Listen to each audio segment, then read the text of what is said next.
Coming up, Hurricane Ian and Epcot's 40th anniversary.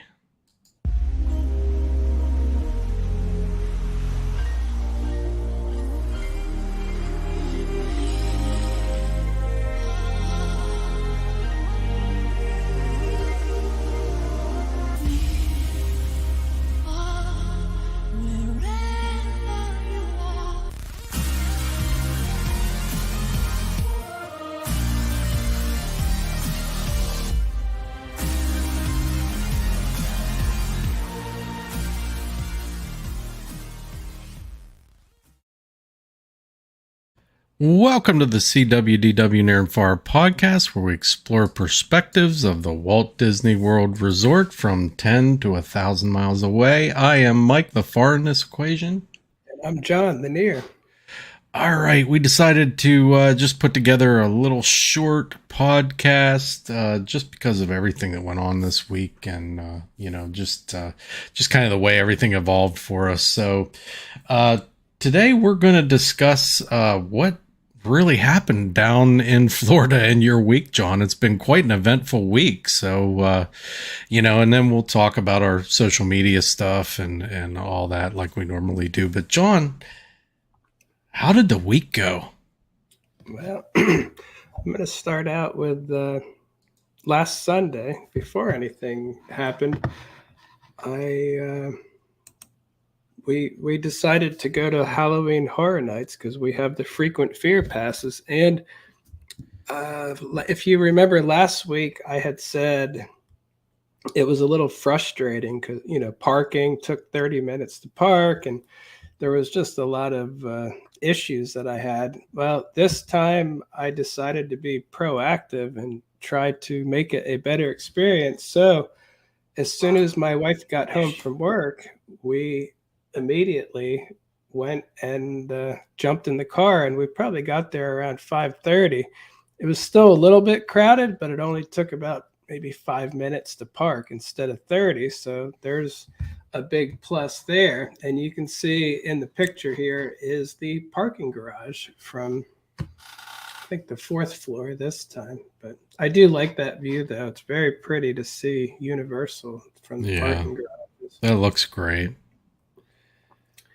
And since we got there early, the options are you can wait in a line and, to get into Horror Nights, and, they kind of put you in a corral, I guess, or keep you waiting there. But you know how I feel about waiting, so I did not do that. I went to Islands of Adventure instead. And I'm going to check the time. It's about 5:46. We got to Islands of Adventure.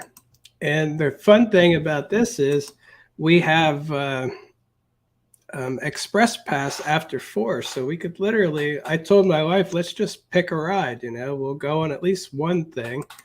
And it's always just nice to be in Islands of Adventure. So it's just a great place to visit. Like I still feel like this was the unfinished Animal Kingdom part, the Beastly Kingdom. Like, just feels so Disney over there, but in a good way, the old Disney. So, But anyway, I decided it was a very sunny day out.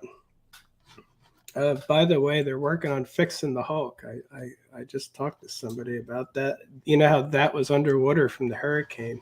Yeah, are they pumping it out is what they're doing, right? Oh, yeah, I'm sure they already did that, but they need to literally go over that thing bolt by bolt and make sure everything's good. And because I guess when things fill with water and the wind and everything, like, it's just it's obviously a very dangerous thing. So you don't just want to reopen it. So they are working on it. And I actually heard they have Jurassic River Adventure open already too, which that has a giant hole in the side of the building, and somehow they were able to reopen it. I don't know. Yeah. Wow. But anyway, they're doing great. Everything's good on the studio side. They're working diligently to fix the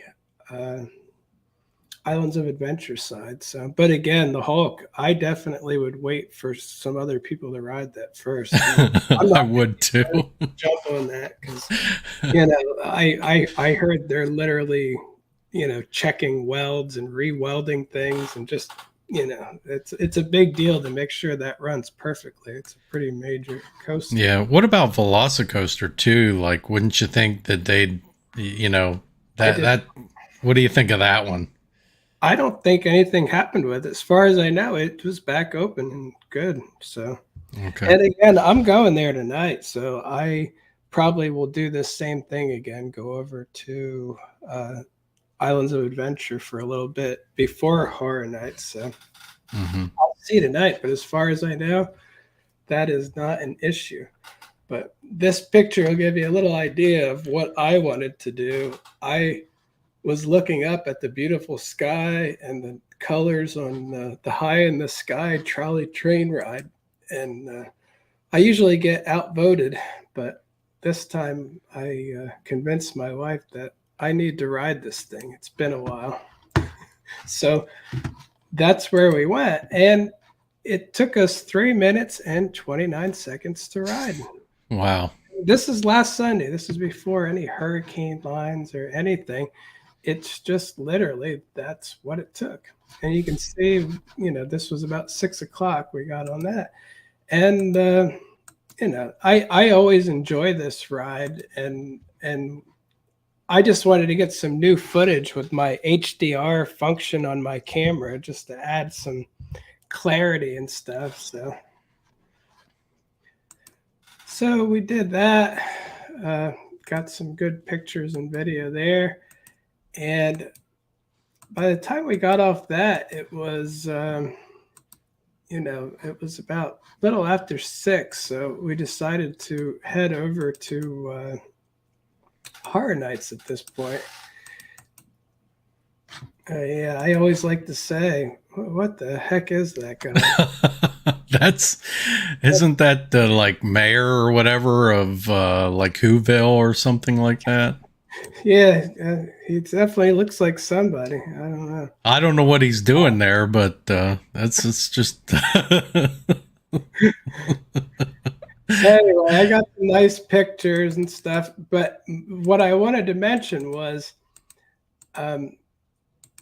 when you go over, like my thought process was, instead of spending 30 minutes in line to park the car, I'd rather spend 30 minutes inside Islands of Adventure, including riding on, the High in the Sky trolley train ride. So that worked out perfectly. But now my next thing was, how difficult is it going to be to get into Horror Nights, like to get in? Because this is 6:23, so literally it's opening any minute. Like people are just starting to get in, and honestly, it was very crowded. But I don't know why. If I went in and I went all the way to the left, and I got in there in a few minutes too. I was like, wow, it popped right through. Yeah, and this I wanted to mention, $129.99 general admission price. That's just for Horror Nights, isn't it? That's yeah. I didn't know it was that much. It isn't like earlier in the month. It is not in early September, but the price substantially goes up depending on whether it's a weekend or whether it's later in September into October.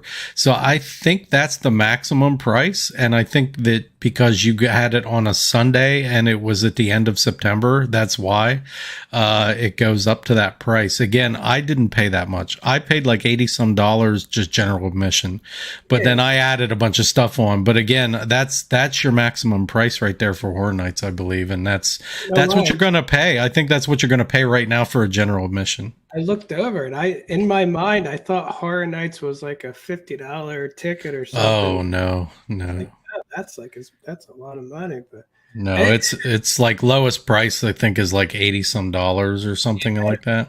Man, they're raking that money in again because it gets crowded. Yep. And I was going to say though, I think it's still a little bit slow from people fallout from the hurricane, because my daughter went last night with her cousins, and they got all 10 houses done one night.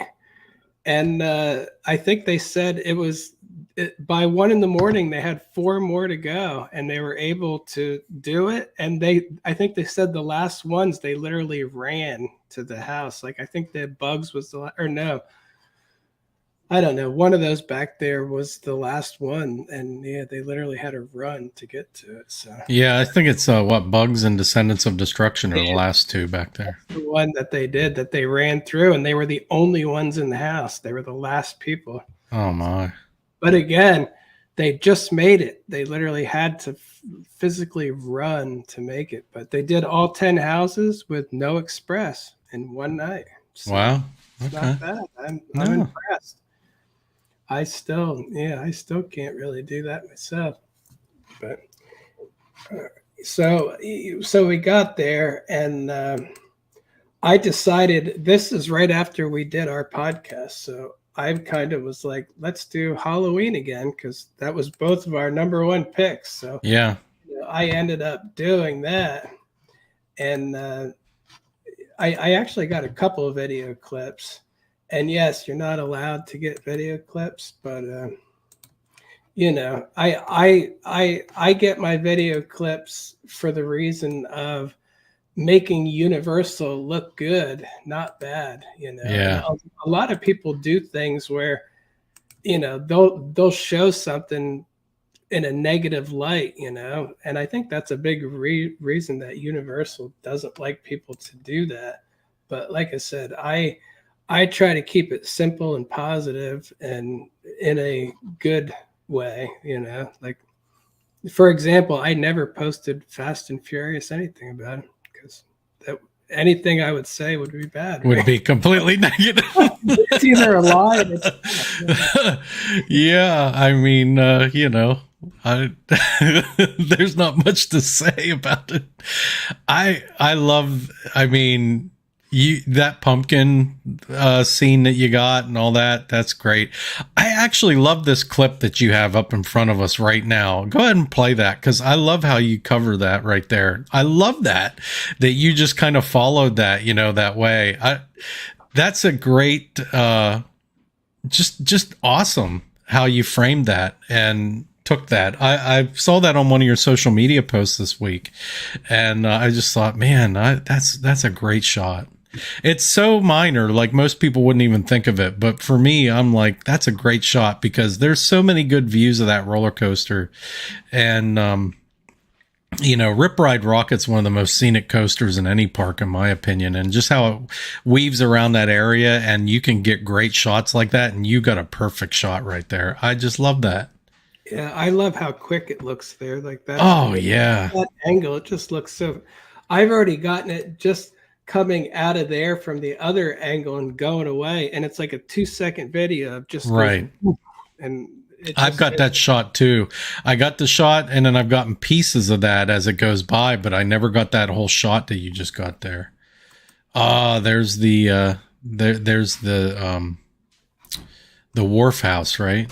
Yep. And there's your favorite guy. Of course, it didn't quite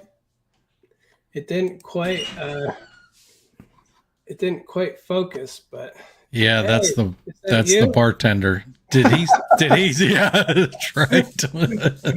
did he talk to you there did he ask you, can you hear her? Because that's what he asked me. No, I don't think so, but this is such a beautiful house, though. It is. I really do enjoy it. And this was my second house of the night.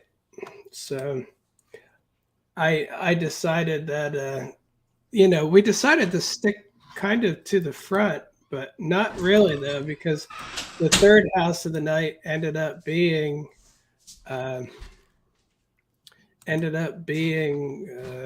what do you call it? Bugs, which is not near anything. So, but I kind of did like my top like 3. I think that this was in my top 3. So basically that's what I wanted to do. Is the ones we talked about. Yeah, there she is. She's Yeah, yep. look, I never noticed that, but it actually looks like stuff is floating in there. Like if Oh you look, yeah. it looks like there's stuff floating around. That is a great effect, So this is kind of like underwater, huh?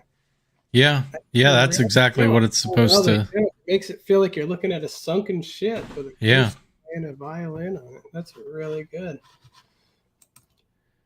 Yeah, that's a great house. Oh, and here's What your. is that guy? Oh, this is from your favorite scare zone. Oh, that's the candy thing? Yep. I didn't even Oh, see that guy. I finally rode the Mummy too, and it did not take. I think it said like 35 minutes. I think it took like 10 or something. It was nice to see that. I honestly was happy they didn't change it. Like it's not really changed at all. Some of the effects are cleaned up. Um, but they're still calling it technical rehearsal for some reason. I don't know why exactly they're doing that. Like it's not a technical rehearsal at this point, but yeah, a little bit of the cue inside the Mummy. Man, it looks great.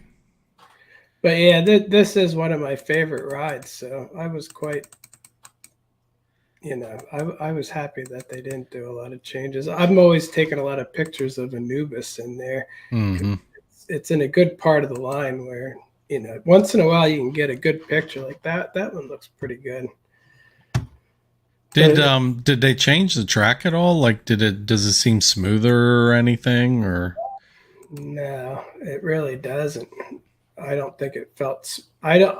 Well, it wasn't as. It didn't jerk you around as much. Like I feel like in the part like where it takes you into the room where the bugs come out, that it was more of yeah. a jarring stop before, where it's a little better. The Mummy here looks a little bit different, but again, they probably just had to make him more reliable. Was a lot of it too, because this ride broke down a lot. So, and this room too, the treasure room looked, it looked nice. But honestly, they just redid this stuff not long ago. Like I didn't see the need to redo anything yet. But I don't know what's going on behind the scenes. So maybe there was a good reason for it that I didn't know.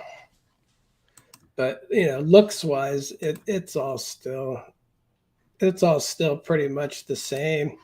Yeah, here we can see the backwards part. And yeah, this is just one of the classic coasters. Mm-hmm. And again, they always seem to have a backwards part. Hagrid's goes backwards a little bit. The Mummy goes backwards a little bit. Everest goes backwards a little bit. But yeah, I love the effects here, and it's amazing. The first couple of times I posted the skull at the top, or the Mummy at the top, where you go right into his mouth. People didn't even realize that was there. I guess they're too busy panicking that they're getting launched that they never noticed. They're literally going into the mouth of the Mummy. Yeah, it is something that I noticed when I was on there. And again, I only wrote it once, but it was definitely something I was looking forward to too, because I've seen that effect on your video and on some other ones. But yeah, as usual, I gave it a new recording, got some footage, and even the fire. I love that, man. You can feel the heat, and I'm surprised they do that though. It seems dangerous having that much fire right over the top of people, because that's got to require some. It's either gas or liquid of some sort of accelerant. That just seems dangerous having it above somebody. Like if it ever malfunctioned, it feels like, well, wouldn't that just like burn everybody? yeah, right.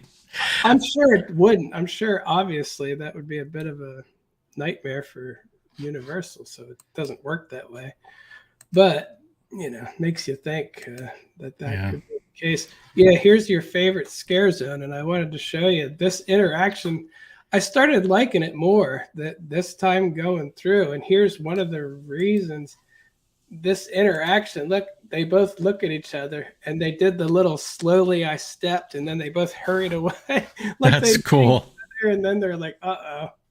And I only caught like the end of it. They had more of a. It was longer than that, but I pulled out my phone and I was like, "Oh, that was pretty cool." So a robot and a Yeah. giant bitch having a interaction, running into each other in the streets. And I noticed some other people too would do interactions with each other that were very unique. So Yeah. the characters are beginning to get comfortable and come up with new ways to do things, cool ideas. And like, imagine if that's your job. After a couple weeks, you make friends with people, you get the feel, you come up with new ideas. And this probably was just a thing they came up with that was fun for them too. Like they'd see each other and interact. And I noticed a lot of people in that scare zone would interact in different ways that I'd never seen. Yeah. They were doing that when I was there, like their interactions and stuff, kind of chasing after each other and doing different things like that. Not quite to that degree though. So Yeah, I do have a little bit of good and bad news, I guess. But we the last time we tried to get crepes, they didn't have any. yeah. And my wife was trying it again on this night, so I wandered over to get some Mel's drive-in shots. And I was going to say, oh, this is unique too. I think this is what happens between shifts. Yeah. Remember I told you that about how things happen there? Yeah. And I didn't see it. And this was I've seen this. Yeah. I've seen this. They did a bigger one earlier that I didn't get to see. Yeah. This was just them going back. I think when they came out, they did more of an extreme one, Yeah. But Yeah, I mean, that's kind of like they face off. And I think every single scare zone that I saw that happen in, they had a different routine. In that particular one, I saw them switch off just like you just saw there. In the Scarecrow scare zone, they bowed to each other before when they switched off. So, yeah, and the name of the name of the show is Ghoulish. That the in the middle of the water there? In the lake there, the water yeah. show. But anyway, I got a smoked brisket crepe, and my wife got the vegan berry crepe. And she ate only about a third of hers, maybe, and she began to feel like sick. Oh, and wow. I was like, and again, I still don't know if it was, it might have been, but she did have some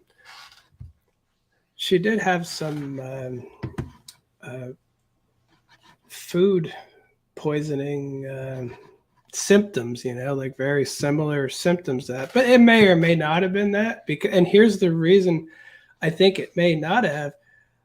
I ate my smoked brisket and it was great.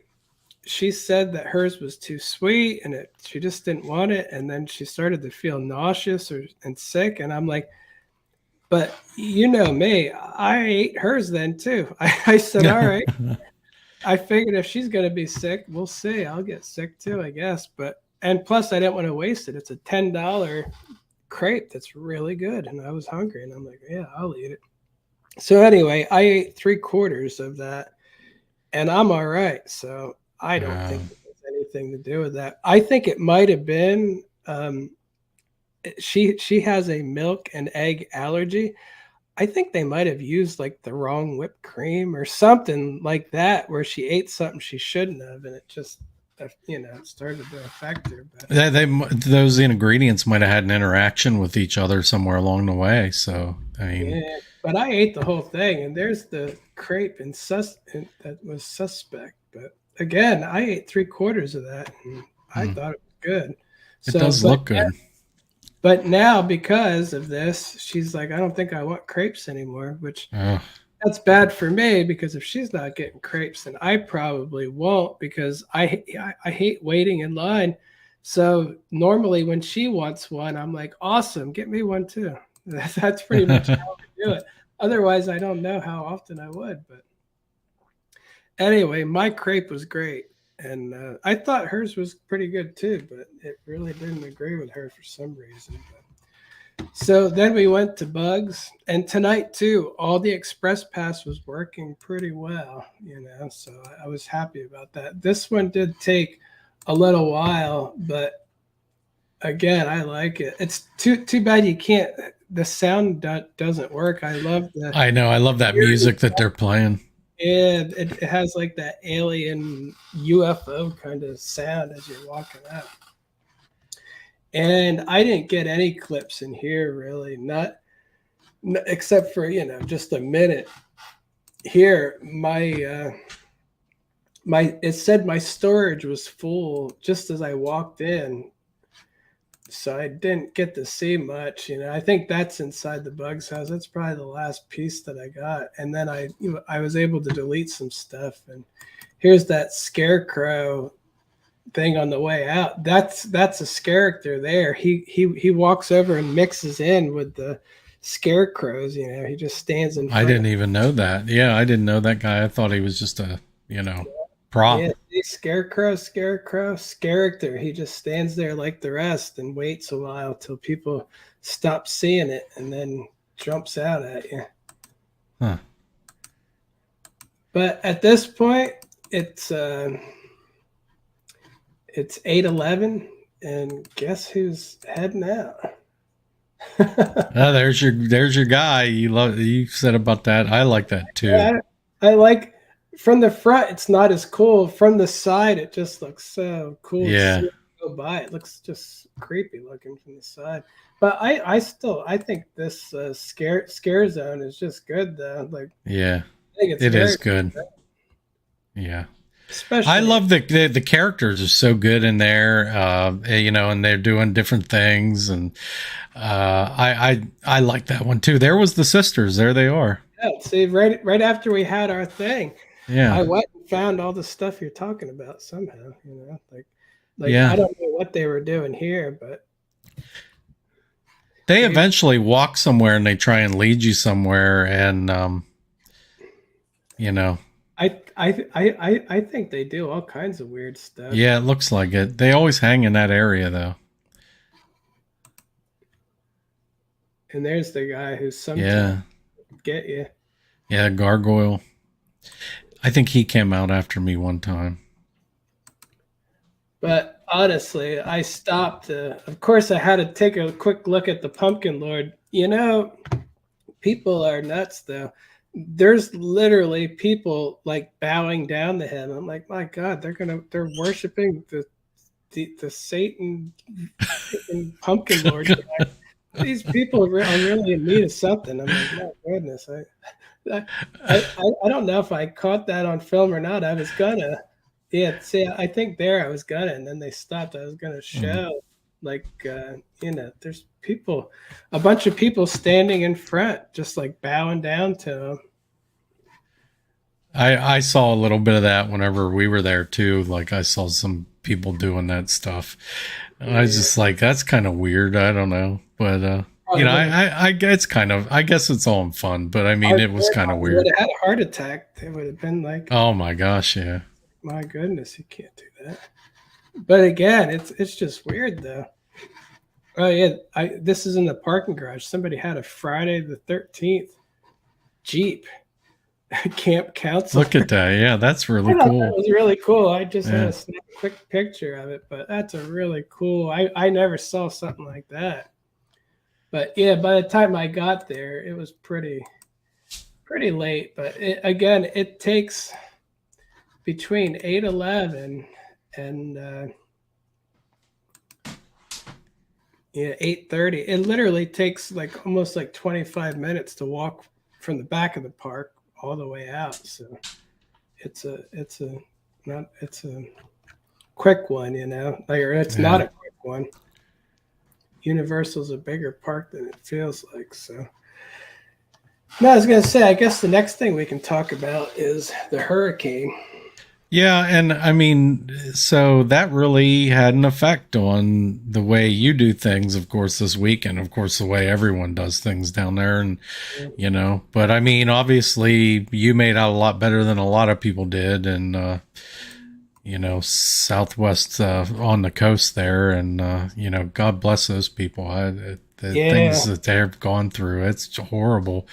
But I mean, thank God that you guys made it through okay, you know? Well, that's what I wanted to touch on. And again, I can honestly say not much happened in my part of Central Florida, but in Kissimmee, in Universal Studios, even there was a lot of flooding that happened down there, and you know the parks were closed for a couple days, and I typically would have been there on Thursday, but that was the main day of the hurricane. But um, basically, nothing really happened to me. I didn't even lose power. I didn't have any Hmm. shingles off my house. Um, you know, but we still have to go through the whole thing of the preparation, the news telling us, we're not going to make it every day and all this stuff. And then they show pictures of like Fort Myers and stuff underwater, and they got hit horribly from it. But then I have family members contacting me like, "Oh no, you're in Florida," because the news is literally showing people Fort Myers, and it's like I don't live anywhere near Fort Myers, and I have friends who live there, and they're all right, thank goodness. But a lot of bad stuff happened down there, like Sanibel Island, and got the bridges wiped out and all that. But basically, if you're the reason I wanted to bring this stuff up is if you're thinking about moving to Florida, I definitely would recommend Central Florida because this is my second major hurricane since I've lived here, and I haven't even lost power through either. That is really impressive, like very impressive, and that's impressive because a lot of people like to live near the beach and this and that, and the beach is nice, but this is why living by the beach is just I just wouldn't want to do it. And I can get to the beach in about an hour. Like I think that's fine. I like that protective zone. But even where I used to live in Kissimmee, down there where Disney is and all that, it's very flat. But I don't know if I don't have any good videos to show specifically, but I where I live now, it is literally hilly and it's hard to see in these. Like if you go down the street from my house, you can see huge valleys and stuff. So I'm literally like Claremont has hills.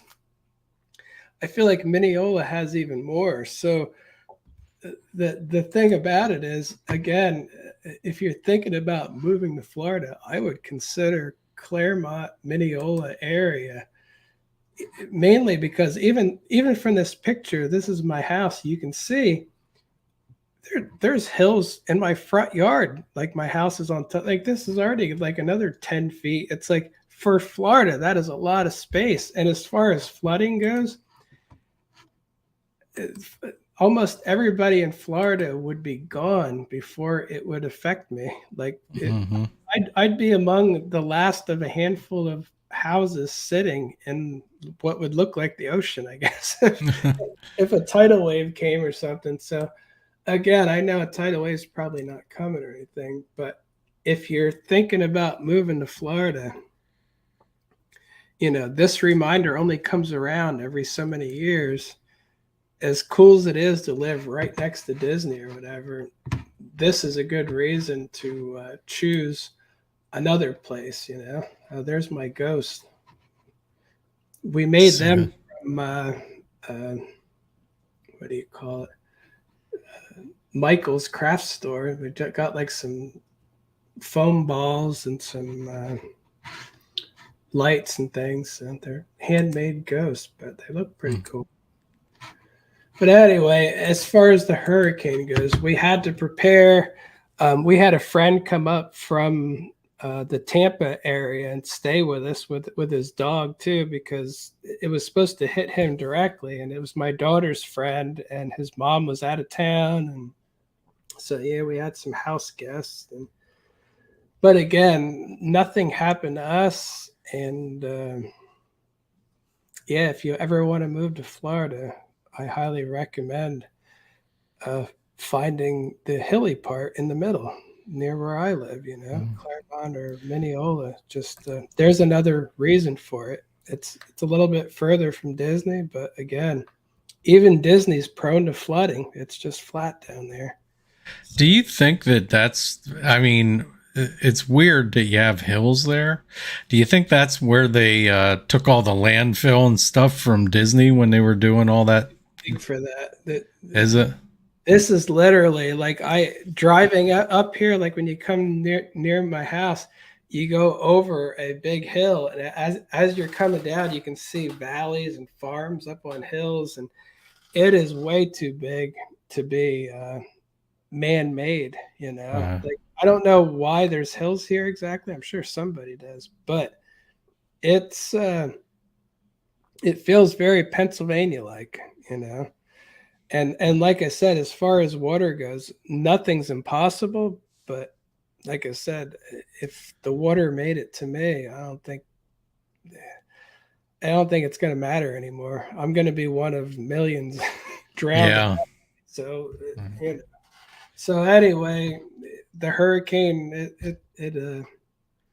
it sucks, but and it was a devastating hurricane. But again, in my area, it went very well. Again, I had 2 hurricanes. One I was in Kissimmee and one here. I didn't lose power from it. Like, how in the heck does that happen? I'm grateful it does. Like, I'm very, very grateful. But it's just amazing. And when I lived in Pennsylvania, we would lose power at the drop of a hat. It'd be like, rain and, it's slightly windy. The power's out for 3 days. It's like, it happened to me a lot. I had a generator there that I had set up to reverse feed back into my house because I lost power that much. I needed it. So I think a lot of it has to do with the fact that a lot of your power lines are underground there. If you don't have power poles nearby, that means it's all like underground. Yeah, we've got, it's hard to see here, but we have these big steel and cement poles that are up higher than the trees. And that's something newer in Florida. I had them in Kissimmee too, so no matter how hard the wind blows, it isn't wind that blows down power lines typically. It's wind hitting a tree to knock into it or something. Like, it needs something else. When you have things like these giant poles that are so high they're above the trees, and then when it gets near my neighborhood, it goes underground, like you said. Yeah. So between the two, it's really well made to not lose power. So, like I said, I was very impressed with that. I was fully prepared to lose power for a while, at the very least, and because I kind of credited when I lived in Kissimmee, I was 2 miles from Disney World, so I kind of shared a power grid with Animal Kingdom section. And so I'm like, well, Disney they'll be the first to get it back. Like, they're not going to lose it because they can't and they won't. So I kind of credit it to that. But now I'm all the way up in Mineola and I still didn't lose power. So, But again, if you're moving to Florida, Mineola is pretty cool. Here's my ghost. So, and that's about it for the hurricane. Can you think of anything else? I don't really want to exaggerate it in any way because nothing happened to me, and it was pretty. No, and I had talked to you before the hurricane came, and you said you were bringing everything in from outside. So that was the other thing. You brought your stuff in from outside, your furniture and all that. And that's true. And I did want to mention too that's a good point. A lot of people. I don't know why everyone feels the need to defend people that they feel are I don't know, in need of their defense somehow. But, you know, the fact that Universal and Disney had to reopen quickly, a lot of people online were like, that's not right. You should let them, stay home. They need to recover from their thing and this and that. I can tell you that 98% of people in this area, there's nothing for them to do at home. There is no hurricane cleanup and recovery and blah blah blah. My daughter has many friends who live in Orlando and work at Universal.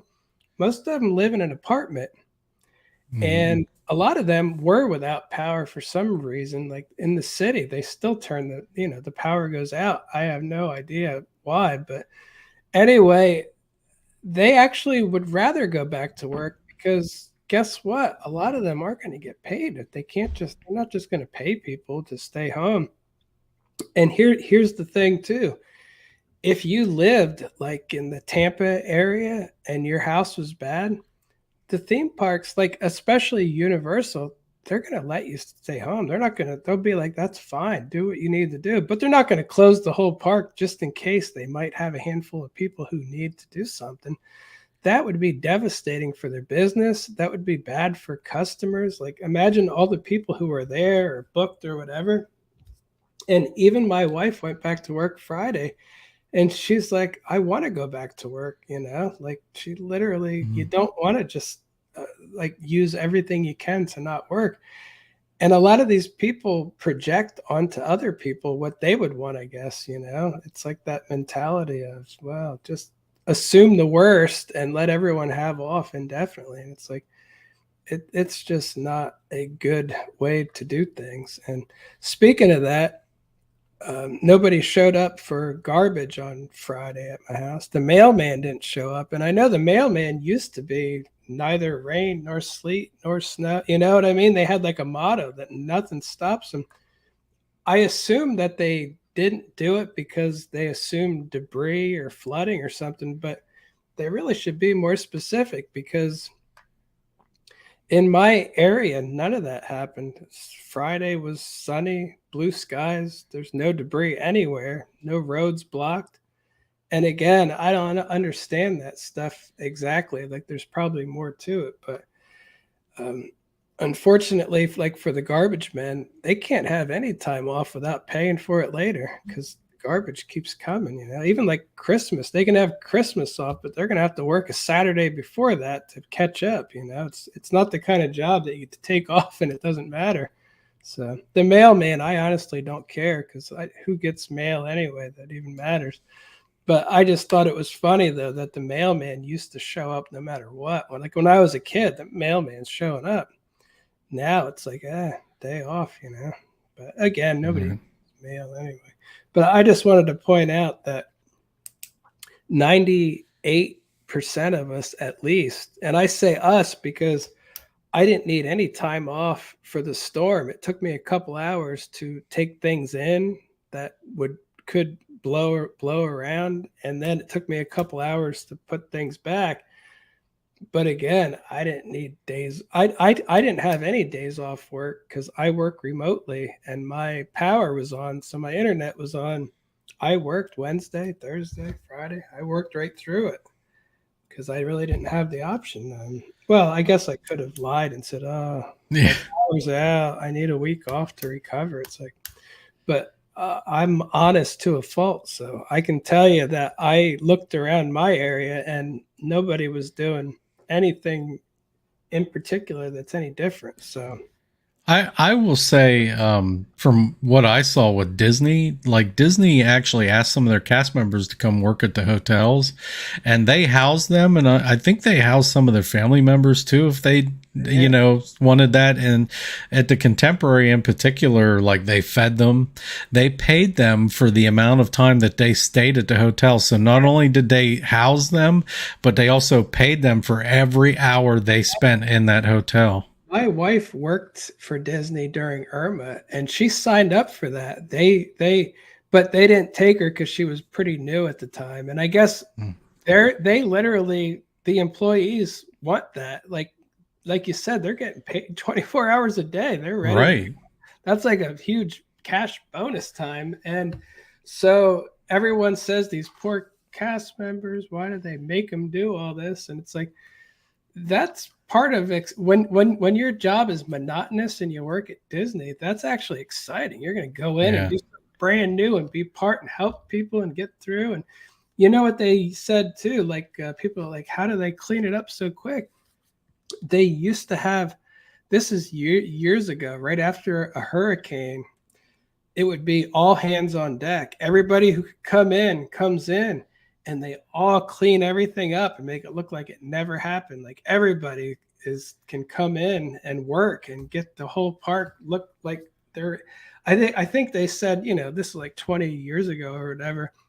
There's a massive hurricane, and like the very next day, Disney opens on time, and it's because the cast members would all say, we're all going to get paid extra for this, but we're all going to go in and do something we never do. We're going to clean up, and just massive people, the cast members all get together and fix everything, clean it all up and make it look like nothing happened. And I'm sure they do something similar now because Disney reopened quick. It was a little delayed, but I think they did a good job of it. I think it sounds like it. It doesn't sound like there's any major damage to Disney itself. No, Universal though, it sucks that Yeah. they gotta, like I'm pretty sure the Hulk is still closed as of right now, so they're, it's going to be work to get it back up, and the Jurassic River Adventure too. Dudley Do Right's also is closed. I don't know exactly why, but obviously something happened. There's a lot of parts on that too, I guess. Like imagine going through Dudley Do Rights and checking it for wind damage and this and that. It's like, yeah, it is such a complex, crazy ride with so much going on in there and so many parts, and it's in such a weird configuration that I could imagine that it takes a while to figure that one out. Because man, I've ridden it a few times and I still don't know what's going on in there. It's crazy. Yeah, it's pretty elaborate for sure. All right, John. Well, I mean, it really sounds like, you made it through everything in your neighborhood. Really, nobody really got affected too heavily. And no, it was mainly the coast, the Gulf Coast, really. Yeah. And again, that's why I would not want to live there. There's a lot of really wealthy, beautiful, multi-million-dollar homes surrounded by water there. And I'm like, yeah, it's so tempting to fake, because especially in Florida, it's not if a hurricane comes, it's when's the next one. So again, it reinforced my thought of, I'm glad I'm in Mineola. Yeah. And Claremont's good too, but I was quite happy that I live on top of a hill in Mineola, so it worked out well. Very cool. Very cool. All right. So then we fast forward to yesterday, right? Yep.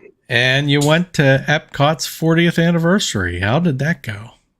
Well, I was going to go early, and then I decided, I looked online and I decided that I'm going to wait a little bit and not go too early, because there was only one thing that I wanted to see. And this was iffy because I didn't hear any announcements about it, but I thought to myself, I want to see the Beacon of Magic at that night, because I thought if they're doing flags for the 4th of July, they must do something for the 40th. So, so I didn't want to go there, 9 a.m. and still be there at 9 p.m. Like, that's just way too much for me. So I ended up going around noon, and I knew they were doing something at 11, but I watched it live and I was glad that I didn't go. It was a fraction of what they did for the 35th anniversary.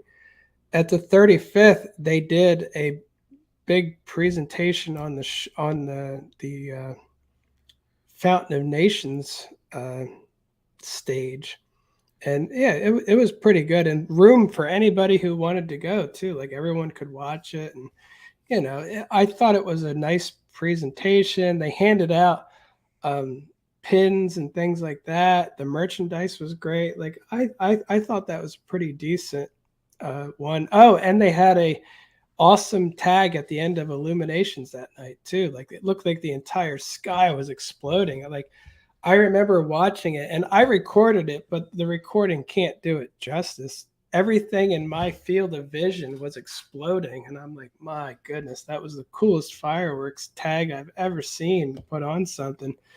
And again, it was for the 35th anniversary. They just, at the end of Illuminations, they just, boom, did it. And like I said, I was glad I was there. And I don't do a lot of Disney news. I'm not the guy who's, the first one there seeing this and that. But for Epcot, I was there 5 years ago for the 35th. And I'm like, I really want to be there for the 40th. And no matter how much they try to wreck it, it's still my favorite park. Which isn't saying much for the other parks. So. Yeah.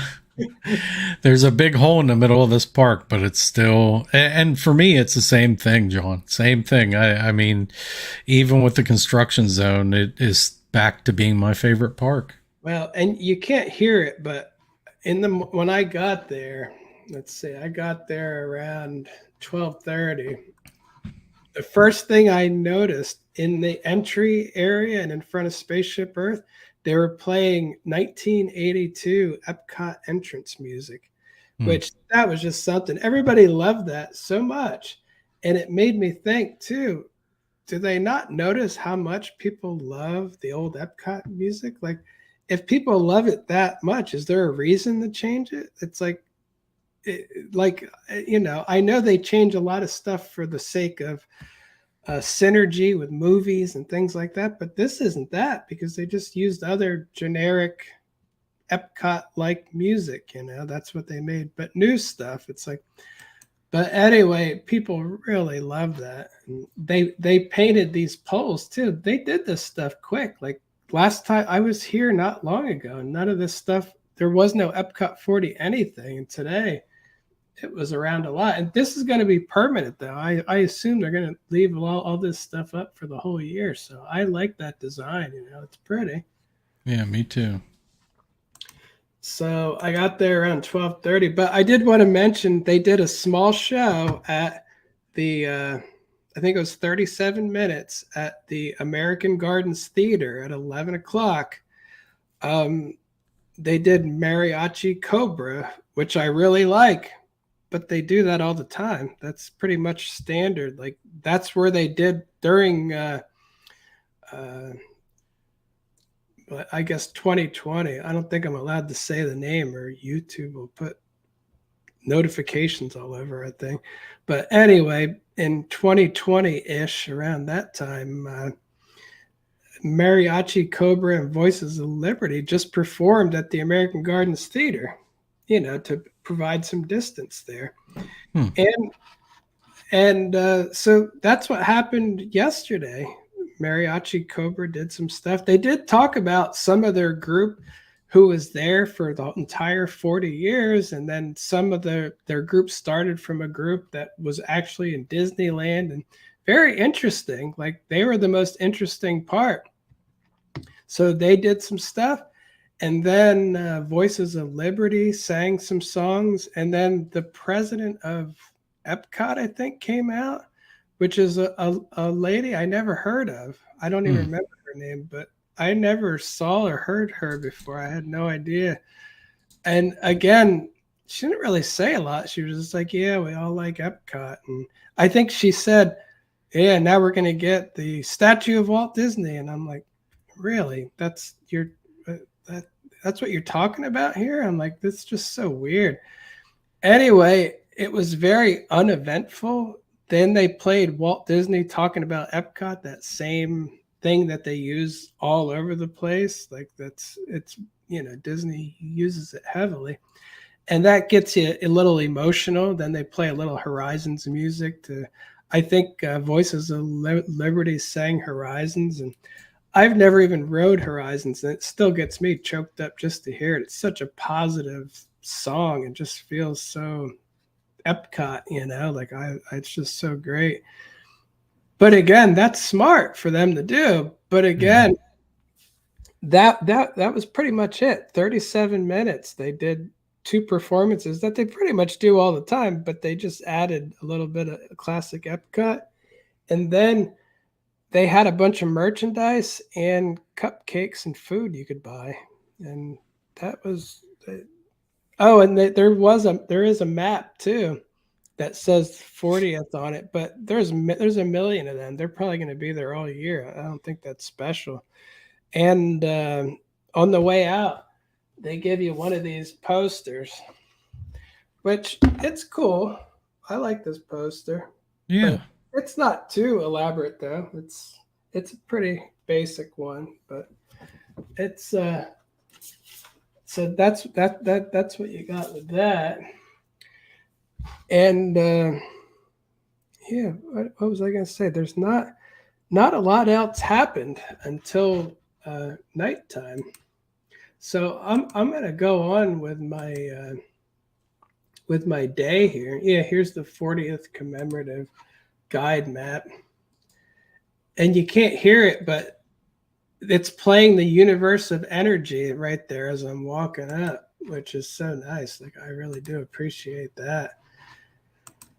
So that part I liked, but it's just weird that, for the 40th, they really... And you should see the line was like an hour and a half to get into the shop. And just for the merchandise, right? What I could see, it wasn't that impressive. So I had a friend of mine pick me up a hat just in case, because I didn't want to spend the time. But the good news is I did have a Guardians of the Galaxy reservation, because I've been doing that almost every week for a while now. I got one way or another again. Oh, which is fine. I don't care. I don't care if I get the same thing every time. It's that good of a ride that it really doesn't matter. And this time I was right behind the front seat, but this actually looked pretty good. See that? It almost looks like it's slow motion, but it's not. Like the way it does kind of.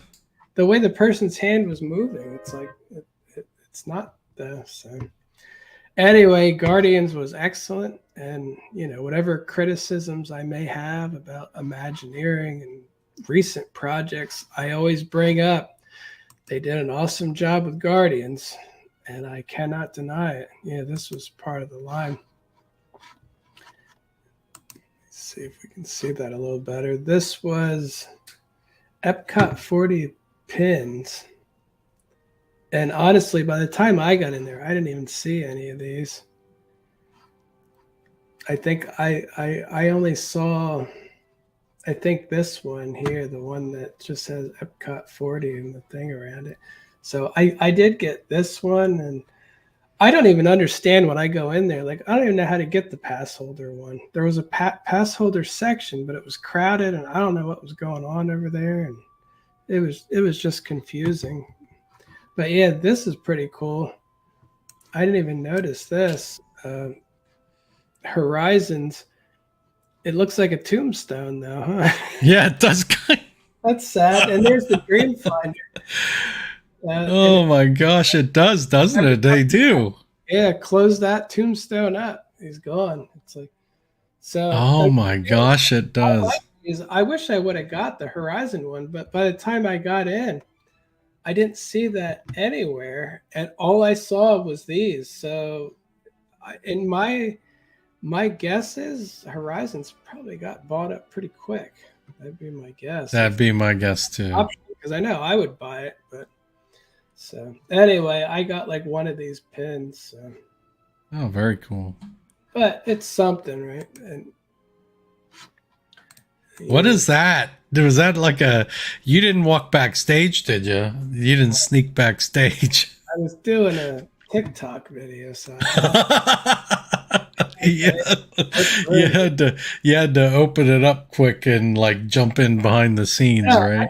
This was funny. It's right in the middle of the park, and I looked at it because I sell doors, frames, and hardware. It's like my day job. And I was like, why is this door hanging open? Like, that's not normal, and you shouldn't have that in the middle of a park. That's an attractive nuisance. People are going to go right up, and and go, what the heck's in there? Why is that open? You know? Uh-huh. Anyway, I And did not open it. I just looked at it. So, and then it jumps to here because I used a different camera for this. This is later on at night, but this is my GoPro. But my GoPro looks so much better with the lighting than even an Apple iPhone, you know, like it just does. And you can't really appreciate it in here, but it's because it kind of downgrades it in the cloud, but it looks really nice. it's a great shot, though.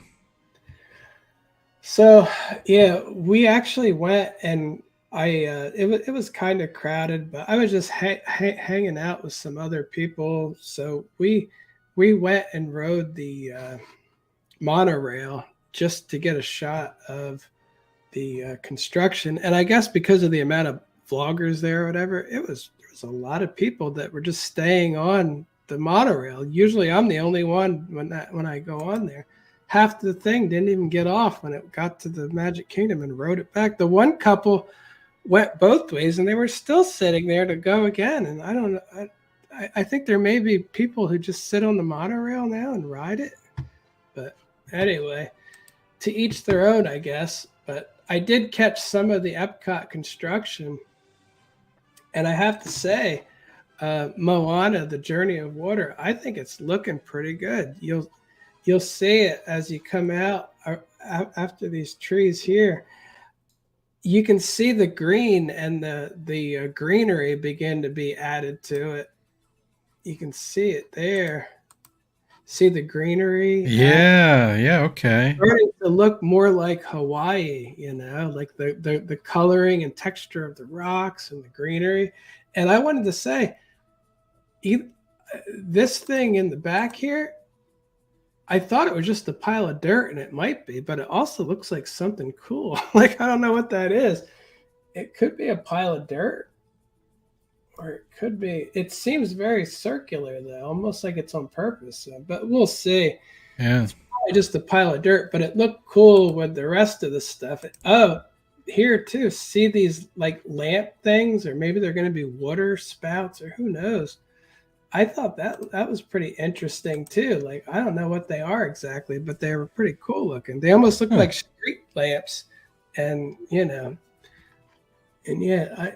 So anyway, this part, I have to say that you know, because this was an Imagineering idea from a long time ago that got rejected until they added Moana to it. It might actually be good with or without Moana. You know, that's what I feel about Guardians. Cosmic Rewind, you could call it generic space coaster or Cosmic Rewind. The ride is awesome no matter what. So again, IP is nice, but I like rides where it really doesn't matter. It's that good. So I'm hoping Moana is an attraction that is good regardless. So that's what I'm hoping. Let's hope so. Yeah, there's coming into Epcot, but yeah, so I'm hoping that. So from there, we didn't really do a lot of rides or anything. We did go on Spaceship Earth, but I wanted to look around a little bit, and the giant taco barges all said Epcot 40, so that was awesome. Yeah, that's cool. Now I like them. No, I don't. But then I decided I didn't eat all day, so I wanted, instead of, I know Epcot has a lot of places to eat, but it was very crowded, so I wanted to get on the Skyliner and take a little trip and go to the cafeteria to eat. So we ended up going to Pop Century, and honestly, I was very disappointed with the food court in there. I noticed they had very little offerings. Like, they had burgers and chicken nuggets and maybe pizza. It's like, nothing out of the ordinary, really, just very plain. And it was very crowded and just seemed loud and crowded. And I feel like they're not taking good care of that, because that was one of my favorite places to eat anywhere at Disney. I used to get an Asian noodle salad that was so, I literally on vacation, even when I wasn't staying at Pop, I would travel there just to get that. And yeah, they got rid of all that. It's just sad. I found a hat I liked there. I didn't buy it though, but it says park hopping is my cardio, and it has That's cool. 4 icons there for I like, is that for the animal kingdom? Does that look like a dinosaur skull kind of? Like I can't really tell by looking at it. The other 3 are, but I'm like, what is the animal kingdom one? Because the other ones are obvious, but I still like the hat though. I like the colors. And I actually go to Disney for exercise. I like to walk around there, so it fits. It fits. Good fit for me. And there's the hippity dippity pool. But yeah, I love going back to Pop Century. But anyway, we decided to eat at Art of Animation because I just didn't like the offerings there. So I did a mobile order at Art of Animation for chicken, rice, and broccoli of some kind. And then I started walking around while I'm waiting, and I see some other cool stuff. And then I thought, man, I should have got this. Spellbound chicken adobo nachos. That looked really good. It does. I don't know exactly what it is, but my goodness, that looks very appetizing. Blue corn chips and chicken adobo, pumpkin seeds, wow, roasted corn. All this, like, I regret it. I'm like, man, I should have waited, because this place didn't even have a big line. I was like, I should have got that. That sounds awesome. And then I literally watched as entire lines, like the place I wanted to get my food from, the line just came and went, and they never got my mobile order, which is just one item. And I went up and asked the guy, I said, you know, what, I said, I think I made a mistake with this mobile order, because it would have been quicker not to. He said, oh, just 3 or 4 more minutes. So I'm walking around. I ran out of stuff to do, and I looked, and I saw my food. I saw what I assumed to be my food sitting on the counter there. And I was like, well, that's been there for a while now. And then it just sat there and sat there. Eventually, one of the workers brought a lid over and put it on it. And then 2 people sat over top of it talking to each other, the cast members. And then another person, this is the second person, asked me if they could help me with something. I said, I'm just waiting for my food. I said, I'm pretty sure it's right there. I said, I'm, just waiting for, and he went over and grabbed it and gave it to me. And I'm like, I don't know how much longer it was going to take. They literally just did not care about how long. It was a lot longer to mobile order than not. And my food just sat there. Like, I don't know what is going on there, but I don't know. That's not my experience with mobile order. Mobile order typically is so fast. Yeah, and that's why I did it. I'm like, every line is full.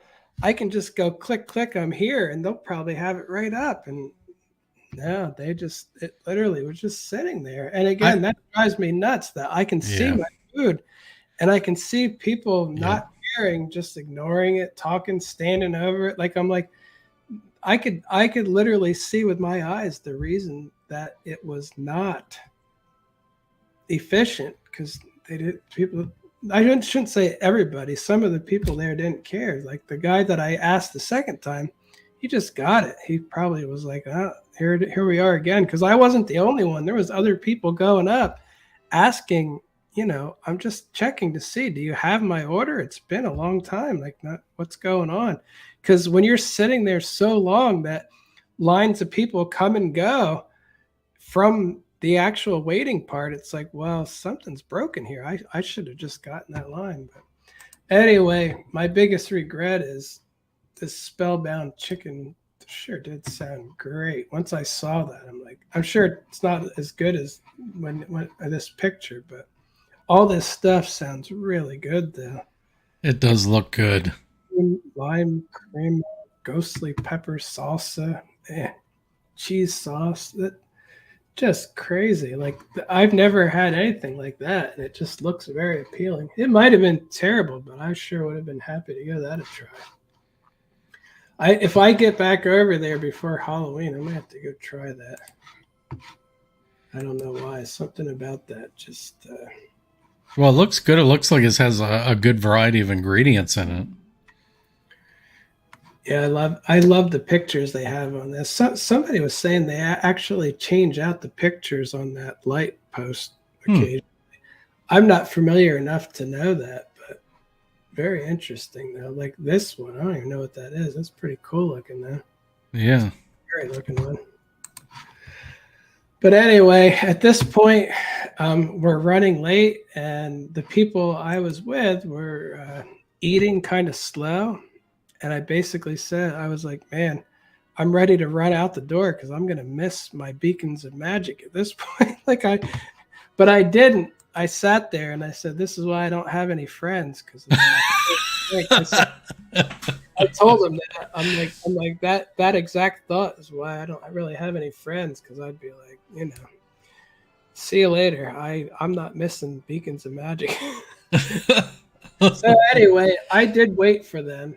And we went back, and unfortunately, I could see Beacons of Magic playing from the Skyliner on the way back, and I could see it was doing some stuff I never seen it do. So I was like, oh, no. Now, I think the plus side is I did get there in time to see the show, and I have to go back up because I use my GoPro for this, so I did get there in time to see the second showing of it, and that's probably fortunate because the first showing I saw a lot of people post it, and it was fairly bright out yet. The sun went down, but the sky was still very light. So in the end, it worked out all right. But I wanted to say, this is playing Epcot songs. Like I can hear it, but unfortunately YouTube would probably copyright it immediately anyway. But this is the Beacons of Magic for the 40th, and I can't imagine that this is temporary. They're going to keep playing this for the whole year, so we'll all get to see it. But this is classic Epcot music playing here. And then I think they play Journey into Imagination song. Then they play Living with the Listen to the Land. Yep, it's that song from Listen to the Land, the Tiny Little Seed one. Yeah. So that's really cool that they actually played that. So, and yeah, then they play If You Can Dream It, Then You Can Do It. That's the Horizons thing, isn't it? I believe it is. I was just playing that in our background. This is the Horizons song then and I just love that so much. And this is so pretty to hear that, just watching the stars glowing and stuff. So, but anyway, I won't go through every bit of what they do in here, but this is the reason I wanted to go at all. Like, if not for the fact that this existed, I don't even know if I would have went to the 40th, because based on what's been going on, every celebration is here's more stuff to buy. It's like I like buying stuff, but man, I bought. You're right. They turn everything into a merchandise event more than, say, a celebration. And I think that's why most people were disappointed by the 50th that were there, because first of all, the shows were there for us at least. Yeah, well, the shows were underwhelming for a lot of people. And when we were there on October 1st last year, you and I both kind of agreed that we weren't that impressed by the shows. It was mostly a merchandise event, although there wasn't a lot of supply. Now it sounds like this year with the 40th, there's a good supply of merchandise, but it's just that's all they did, other than this tag on Spaceship Earth, which absolutely is fantastic. I'm glad they did it. Looking at it and then listening to you describe, watching your social media, that's really awesome. I got to tell you too, this part here is "We Go On" starts playing. I'm like, Oh, that was so good too. It reminded, it's like the illumination stuff, yeah. like, and I don't know why they can't understand why people love that so much. But, and I was going to say, at a certain point, you'll see it look like the symbol comes up then too. But this was so cool that it was worth going to, just to see this. But I just wish that they played it more, though. I think they only played it twice the whole night, and then they mixed in Beauty and the Beast and the standard show, and I'm like, that's great, but just play this. I don't. Yeah, there's the symbol. Isn't that cool? That is really cool. See the symbol all locked together. It's hard to see because it's a ball, but you can get the gist of it. Man, And I love this is that. the "We Go On," where it's normally the finale to Illuminations, where they're shooting off all the fireworks. So Yeah. again, they know how much people like this stuff. They really need to. Yep, and then they throw in Walt at the end saying, "We call it Epcot." Hmm. But anyway, see, this draws my attention even when I'm trying to ignore it. I just go right back to it. But so this made it worth going to the thing. But I did want to mention that too. I, at the end of the night, I wanted to. My thought was it was 8:55, and I'm like, my friend left. He said, I don't think they're going to have a tagline, and if they do, uh, Craig from the Diz Unplugged will be back there with professional equipment, and he'll get it. Just he doesn't need our help. And I'm like, yeah, you're probably right, but I went back to look anyway, and I got a spot to watch it, and I walked right up in the middle of it, and the amount of people that leave this show during it makes it Yeah. easy to find a place, because I was there, and this is even with being a possible tagline. Multiple layers of families in front of me left during the show, and I'm like, and I kept moving up. I'm like, wow, my spot's great. So if they do have a tag, it's going to work out good. I'm sure you already know there is no tag. They did nothing for it. And I was reminded once again that I don't appreciate this show at all. I don't like it. I can't even tell you, like, at least with like Enchantment, I love the part where they're really belting out the songs, and they say, it's a magical carpet ride, and like that. I like that part, where the singers are really, and then they say imagination shine and all the fireworks. Like, I do like that part, and I think that's when Tinkerbell flies too. I can't think of any part I like from Illuminations, and I just watched it again. And all it did was get me home an hour later than I would have. It's like, that's all I got from it. And again, it's pretty. Like, you can You mean harmonious? You said Illuminations, and I know why you thought that, because like that was a real show, right? I never regretted every time I watched Illuminations. I would walk out in that big crowd of people, smiling, thinking it was worth it. Yeah. No problem. You are right. People are walk out of this, and not everyone. This show definitely Harmonious has fans, and they have a lot of fans. But people do walk out of that show more than they did Illuminations, from what I remember. That is really pretty. Look at that. It is nice. It looks great. Beautiful. But again, the show just does nothing for me, and I heard little kids asking when it's going to be over. And That's what my kids did. My kids did that. I'm like, my goodness, it just does not click with people. It's a major disconnect. And again, no special tagline. So, as far as I'm concerned, shame on you, Disney. I mean, that is just sad. You can't add a Hmm. special little thing at the end and some big, just even if it was small.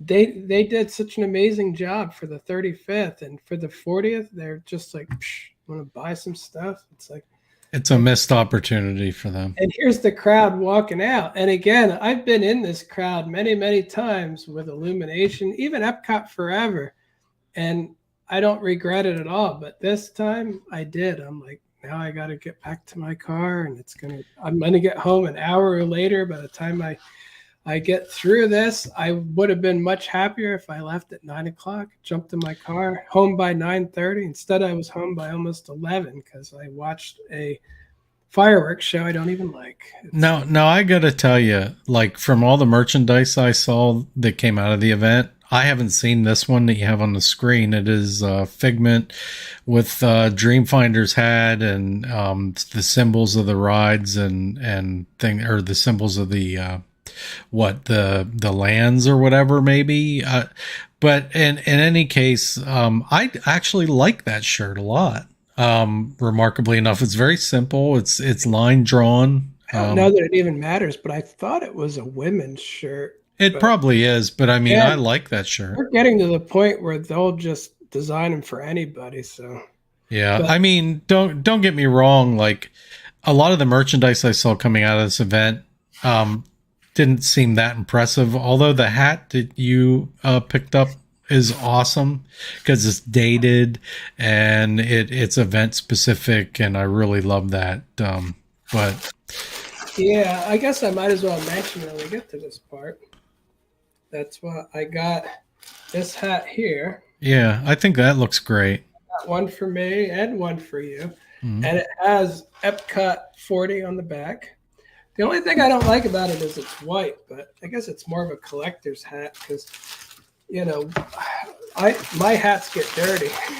Yeah, mine too. And then I got this pin here. And yeah, I love that pin. This one, it says limited release, but Yeah. and then I just got an extra pin just because this one it'll probably be available forever. But like that's what happened to me with my my 50th pins. They're all still available. So I'm like, Yeah. I don't know. The ones that I bought, they weren't limited anything. They're all still there in a big pile. So, but anyway, I got that hat. I got a hat for me, a hat for you. I got this for my wife. It's an Epcot lounge fly. See, I love that because it has that spaceship Earth design on part of it, and And inside is Figment. oh, really? That's cool. Show that on the thing, it'd be too hard, but Yeah. it's a cool one. But of course, my wife immediately said you picked a bad one because the stitching here is all fluttered up in the front like in a knot, and I'm like, I'm walking around when she said to get one, and I'm looking, and I'm like, well, some of them seem shaped a little weird. Some of them seem because I know they're all a little different. Mm. So I tried to pick one that I could see the symbols good. I didn't even pick up the fact that I didn't. The stitching wasn't good. So, but yeah, we can go through the merchandise, and this is at night. I didn't make it in there earlier, so they were allowing people in. This is 9:30, and I'm like, why not? You know, sit in the parking lot and wait in a line to get out, or you know, take a look around. But yeah, they had Mickey and Minnie dressed in the original space costumes that they did when Epcot first opened. Remember, they had those weird silver costumes, Yeah. but they do seem to do a lot with rainbows. Was that there originally? All the rainbows? I guess it was. Yeah. I mean, it was pretty colorful back then. I don't remember, back in the 80s if they did all that stuff or not. Yeah, for some reason in my mind, there's all the people out front dressed in all white, but I don't remember the silver outfits. But like I said, I think these things might be around for a while, but maybe not the stuff with the date. But again, Yeah. Yeah, like I don't think this is going to be temporary. What are they going to do with the ones they didn't sell? Because this was I, already 9:30 at night. They had loads of them. I don't know, maybe cast connections or the I think they're outlets. I think they're trying to lay off that a little bit. See, this one I like. It's Yeah. funny though. I like it in this picture, but when I was there, it didn't strike me as anything. But now I'm looking, I'm like, I would wear that. It's like, oh, I didn't Huh. get it. Yeah. Oh well, that's a pretty cool. Yeah, it looks great. Has the date. I bet this was in like a pass holder one or something. There's the hat we got. There's a photo of the Loungefly bag. Here's a blurry picture. They also had Figment Plushes, which I guess it's been a while. But the price of this stuff, though, $26.99 for a tiny plush. Wow. It's steep. This was like $115 for a pin set, which it looks like nobody was buying them. I don't even know what they were exactly. Looks like a very big pin. Well, I imagine there's something inside of it, but I don't even know. But there's some shirt designs, a little bit of the signs. That's a pretty cool cup. Yeah. I sure do love the original Epcot The symbols symbols. and everything. Considering they pretty much killed the original Epcot, destroyed it in every way they can, but they keep selling you pictures of the symbols. And they keep selling you Figment, but they won't fix the ride. But they'll sell you, everything you can imagine. They'll sell you. Yeah. So I think that's about it. This is from the parking lot, and what time? It was about 10 o'clock by the time I got to the parking lot. So, Man, that's late for you. oh, it is. I woke up today with a pounding headache, feeling like I have a hangover, and I didn't drink a single drop of alcohol yesterday.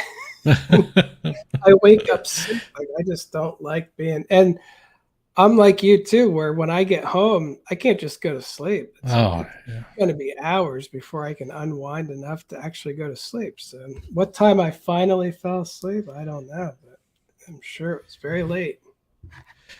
Well, And, yeah, it sounds like you had a great time though at the 40th. You spent a lot of time there.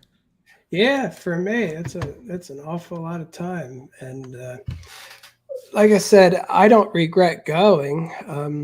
I always enjoy spending time at Epcot and stuff. I just wish they did something more with the celebration part, Like even a tag on the fireworks is like that's the least you can do. But I am happy they did the 4-minute show on the Beacons of Magic thing. So for me, if not for that, I don't even know if I would have went. Like if Beacons of Magic Spaceship Earth wasn't there, I probably just would have went for 2 hours in the afternoon, took a few pictures and said, yeah, I'm good. That's fine. So, but because of that, I was happy to wait. So, but Yeah. it is sad though in the end that that's the most they're going to do. But they're still doing something now. They didn't get to that point of they don't do anything, which they're getting close though. I really do feel like they're at a point where they're like they're coming either way. They're going to spend money either way. We don't have to do anything, and we keep proving them right. They're like, get in line to buy stuff, and we're like, yes, we will. Thank you. That's pretty much where we are. So, and I was in line too. So, I guess I'm part of the problem. That's exactly, I mean, I am too. I mean, I bought my annual pass, renewed our annual passes after, really thinking about that over the last week. So we keep doing it. You're right. Although they don't like me because I'm an out-of-state annual pass holder, and they don't like you because you're an in-state pass holder. I actually talked to a guy in, what is it? The creation, not, what's the new restaurant called? I always forget. Oh, yeah, Connections Cafe. Connection Cafe. I don't know why. I always go back to Creation Shop. Yeah. But Connections Cafe. I was sitting in there, and there were a lot of Epcot fans there. And I can tell you from the most of the people that I talk to, there is a huge negative sentiment when it comes to Disney. Like there was this older guy in there, and he said, "Well, I'm one of the undesirables from Disney." He said, "I'm a DVC owner, annual pass holder." He said, "I'm one of the ones they don't want here." And I'm like, "Yeah, they don't." And he said, "And you know what I did?" He said, "I barely spend any money at Disney anymore because they don't want me." He said, "But you know what? My wife and I, we went to Universal. We bought Horror Nights tickets. We bought Express. We spent like $600 in one night there." Yeah. And he said, "And I feel good about it because they actually appreciate me. And I want to spend my money there because they actually want me there." Imagine, and again, it's meaningless, but I meet a lot of people like that. And imagine you Yeah. add a whole new theme park onto that. I think there's a lot of people who are going to say, "I don't want your business either then. Like that's fine. I'm going somewhere else." And again, as far as like all the politics and stuff goes, I always say I'm sure Universal probably has the same politics as Disney. They just don't talk about it. It's not good for business. So that's Yeah. it. I'm sure they're not.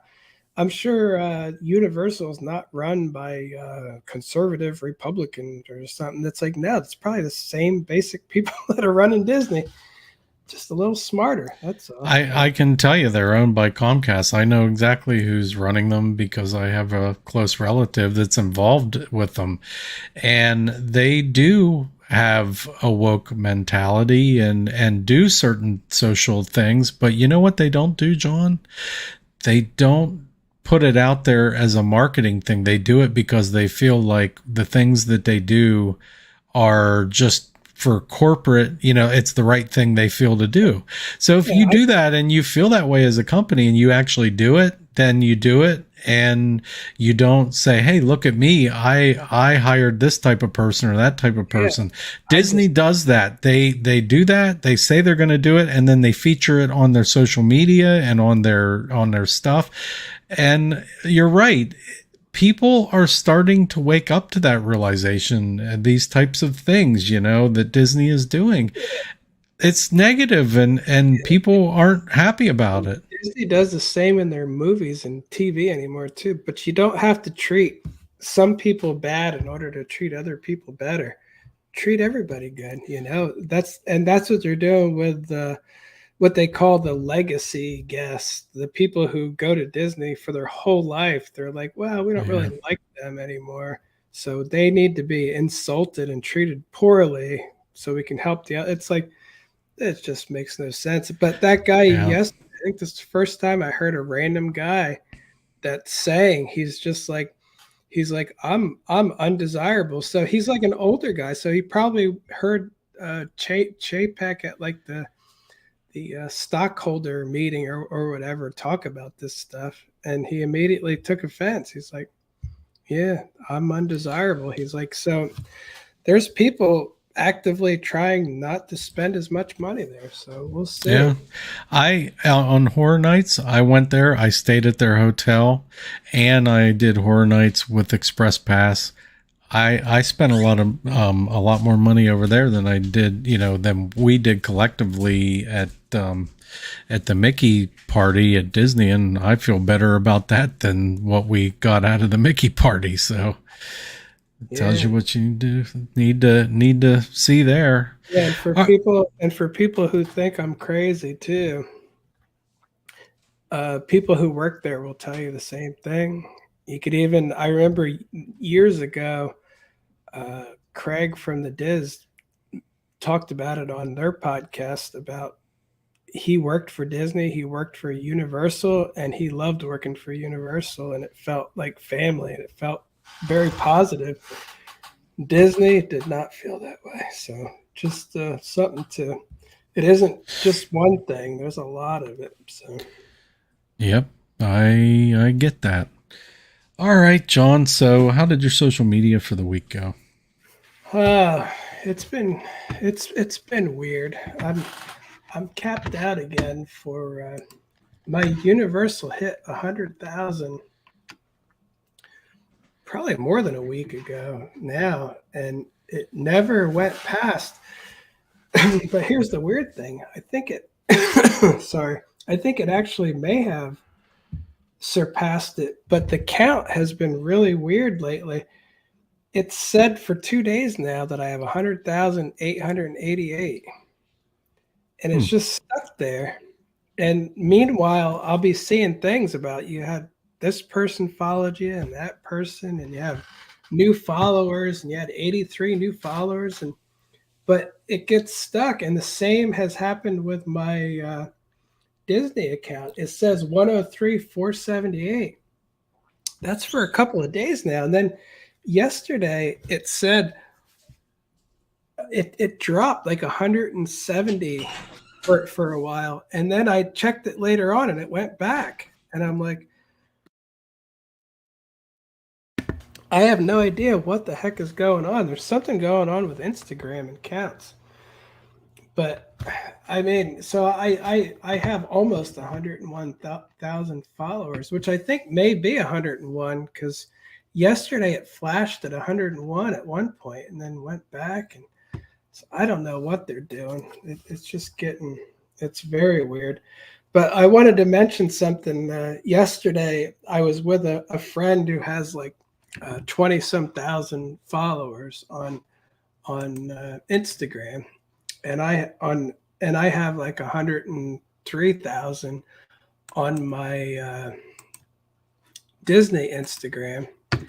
And what I wanted to mention was he posted a Epcot 40th video, and he got about 100 and it's probably a lot more now, but basically like 150,000 views.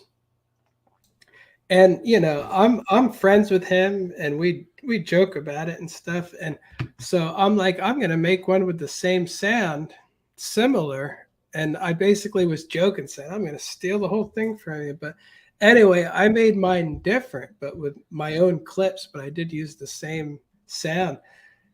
Even right now, I have 22,000 views.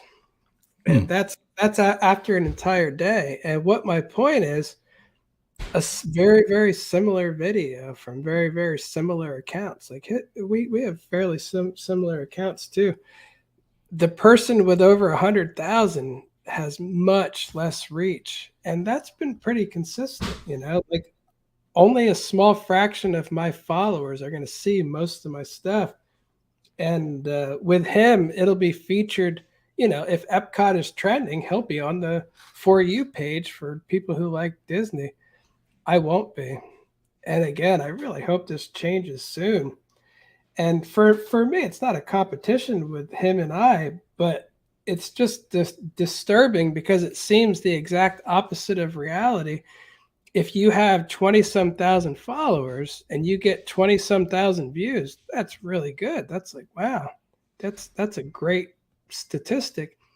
But I have 103,000 followers and I get 20,000 views. That's the opposite. It almost feels like those things were switched. And the way Facebook is anymore, they are definitely not grounded in reality. And they're always trying to twist the world into their own whatever thought process or whatever, like on Facebook, the answer is whatever they say it is, and so it's almost like they took reality and said 100,000 gets 20,000 views, 20,000 gets the 100,000, like shing, the new reality. We've switched it. It's like, and that seems to happen a lot. It's really hard for accounts, and I consider myself a mid-range account, but mid-range accounts to get high amounts of likes or watches, like my last videos, I've got 20,000,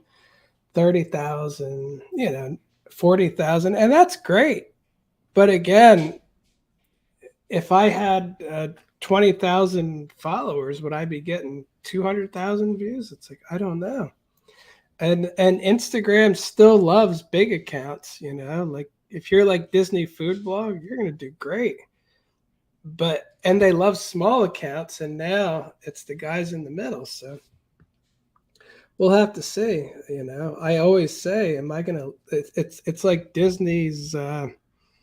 It's like Disney's blue sky ideas. Am I going to be old enough to see this stuff resolved? It's like Instagram may do it to me too. They're going to play weird games until one day I realize I wasted 20 years in this. Yeah. Always trying to figure it out. And why is this? It doesn't make sense. And it's like, I don't know if a competitor ever comes up, I may be jumping ship pretty quick because that really is just disturbing. I used to feel kind of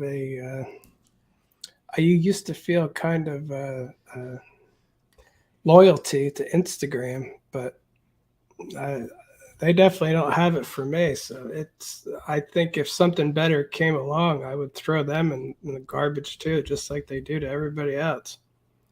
Yeah, I wanted to show, speaking of Instagram, this was our collaboration we did this week.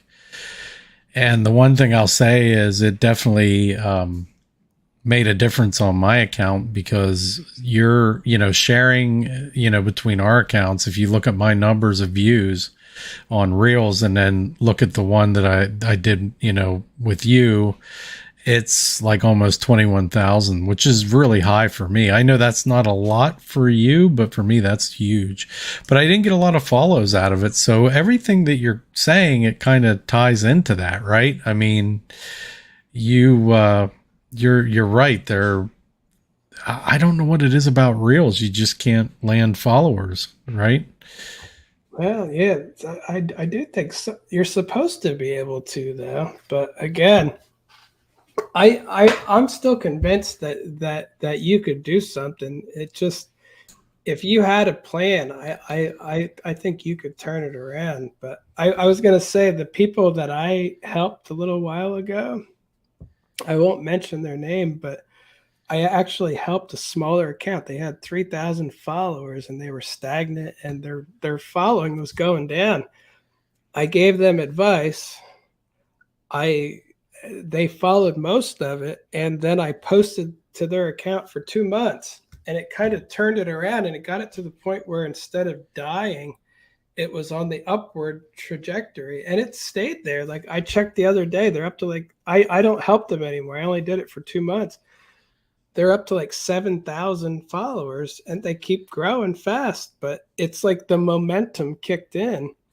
So we should try that with yours sometime. You should try to make like a schedule. Say you're going to post at least one reel per day and for this long, and and we could even do some collaborations at least once or twice a month and see if you can get that momentum going. Because again, I didn't turn their account from 3 to 7,000, but them following my advice and turning the sinking ship around and getting it going this way.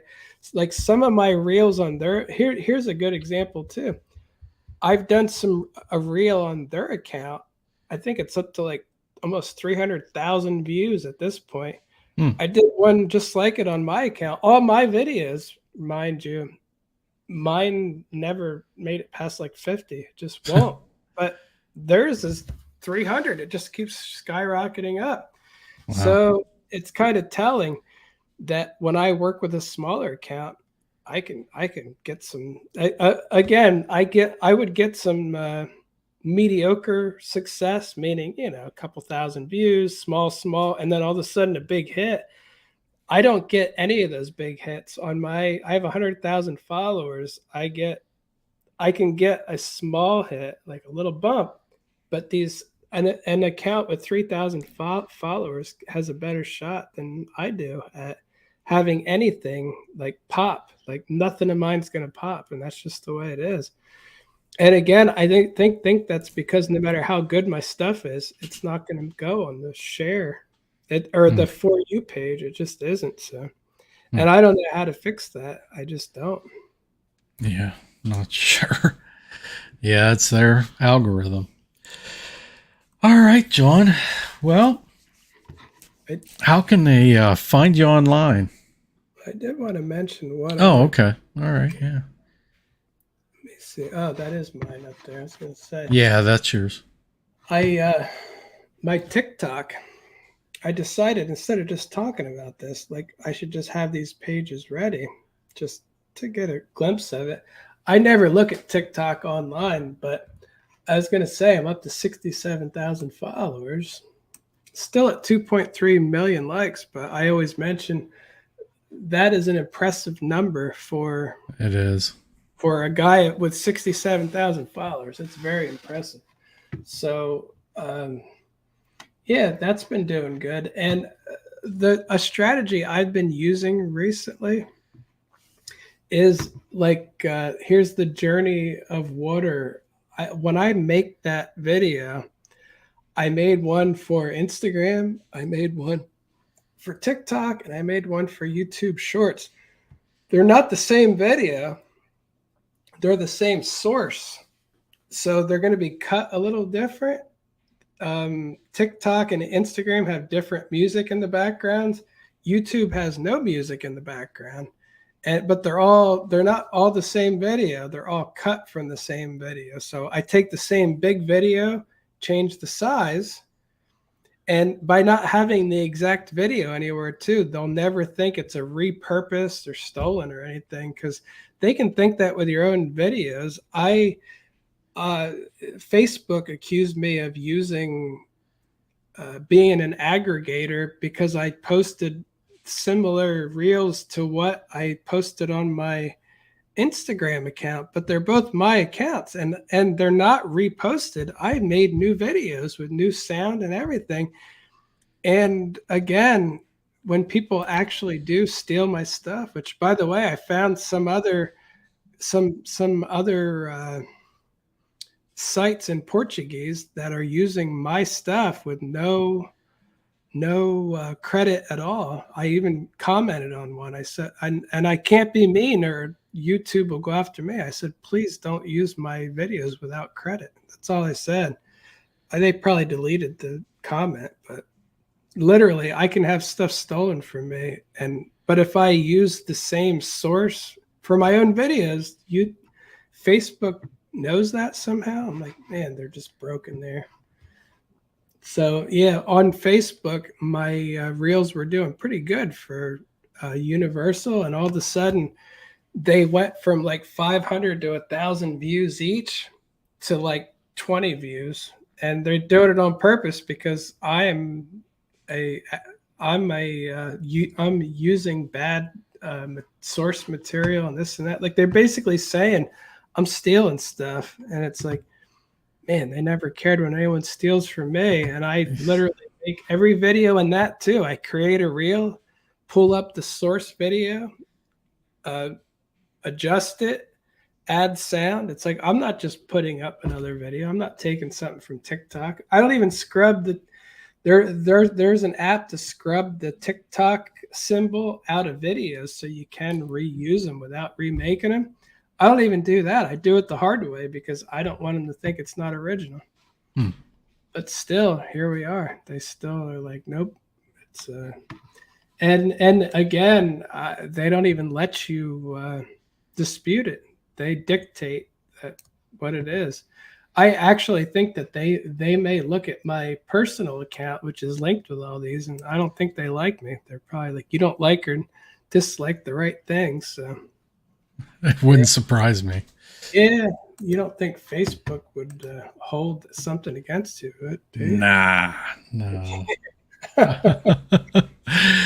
Oh. Speaking of that, if anybody stayed this far to the end, I want you to enjoy a picture of Ronald Reagan shooting with a gun with a velociraptor saddled and holding You're going to get in trouble with YouTube now. Now you explained this to me that this is in every McMansion in the middle of Central Florida, apparently, right? As a painting. you move the Mineola, this painting comes standard in all the houses. Right in the living room. It's bolted onto the wall. You can't even take it off. What is the price you pay for moving the Mineola? All right, John, let's lose you some fans on social media. Where can they find you online? Unfollow me at SeeWDW on Instagram, Facebook, TikTok, SeeWDW on YouTube, C.UO on Facebook and Instagram. Yeah. All right. And you can find me at The Giant Rat, THEE Giant Rat, on Instagram and on TikTok. And that should do it for this week. We will see you on the next one.